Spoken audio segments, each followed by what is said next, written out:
শামিল হন।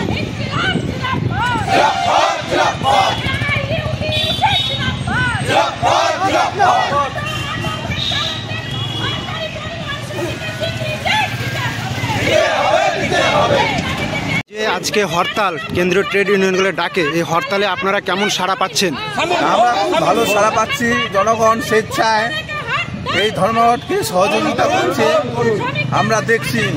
কারণ এই যে ধর্মঘটের মূল বিষয়গুলি সেগুলো জনগণের জীবন্ত সমস্যার অন্তর্গত।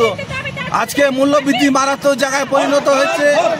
স্কিম ওয়ার্কাররা তাদের বেতন পাচ্ছে না, যেখানে সুপ্রিম কোর্টের রায় দেওয়া আছে যে সমকাজে সমবেতন তারা পাচ্ছে না, আশা ওয়ার্কাররা পাচ্ছে না, মিড ডে মিল কর্মীরা পাচ্ছে না। এরকম হাজারো সমস্যা। আমরা এই সমস্যাগুলোকে 14টি দাবির ভিত্তিতে গোটা ভারতবর্ষ জুড়ে আজকে ধর্মঘট ইসলামপুরে আমরা সেই ধর্মঘটের প্রচার করলাম। এই সাড়া কেমন পাচ্ছেন?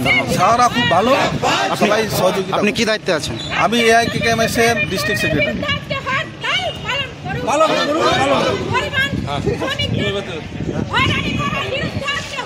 আপনারা দেখছেন আজকে হরতালের সমর্থন, কোনো যান চলাচল করছে না, যানবাহন পুরোপুরিভাবে বন্ধ, পুরো রাস্তা ফাঁকা আছে। ধর্মঘটের ব্যাপক সমর্থন সাধারণ মানুষের। কেন ধর্মঘট করা হয়, কেন হরতাল করা হয়, এই বিষয়টি আপনাদের জানার দরকার আছে।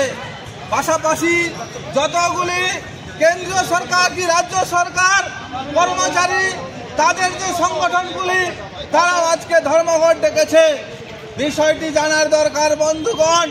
স্বাভাবিকভাবে সাধারণ মানুষের কাছে কি সেগুলো আছে? দেখুন এইদিকে কেন্দ্রীয় সরকার মানুষের যে শ্রমিকদের যে অধিকার দেখতে পাচ্ছেন আপনারা আজকে ধর্মঘট কতটা সফল।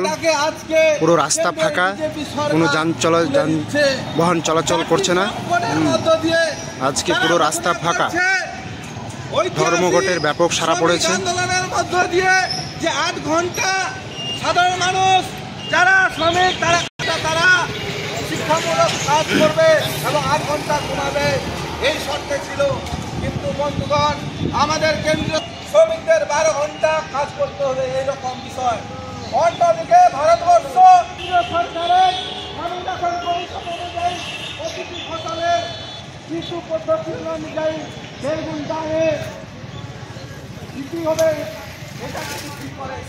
পাশাপাশি বন্ধুগণ যারা আছে, যারা ভোটার ব্যাংক, কারণ তারাও দৈনন্দিন জীবনে তারা বিভিন্ন কর্মমুখী কাজগুলোর মধ্য দিয়ে অফিস আদালতের যারা কর্মচারী তাদেরকে কিন্তু ঠিক সময় পৌঁছায়, এর ফলে দেশ সচল থাকে।